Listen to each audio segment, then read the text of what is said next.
नाच पर के गीत गाओ तनी आप सभी सुने लोगिन, सुन के लाइक कमेंट सब्सक्राइब भी करे लोगिन, साथ में शेयर भी करे लोगिन। तार बिजुली से पतले हमारे बाल माँ, तार बिजुली से पतला हमारे बाल माँ। ए सासू जी तहर आदत खराब बा, ए सासू जी तहर आदत खराब बा।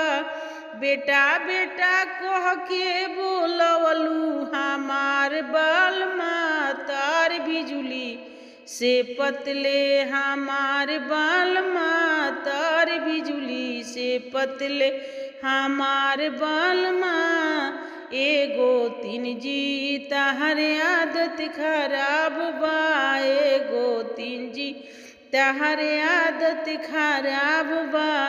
देवर देवर कह के बोलवलू हमार बाल माँ, तार बिजुली से पतले हमार बाल माँ, तार बिजुली से पतले हमार बाल माँ। ए ननद जी तहर आदत खराब बा, ए ननद जी तहर आदत खराब बा। फोनवा कोई कोई बोलवलू हमार बाल माँ, तार बिजुली से पतले हमार बाल माँ, तार बिजुली से पतले हमार बाल माँ। ए चाची जी राउर आदत खराब बा, ए चाची जी राउर आदत खराब बा।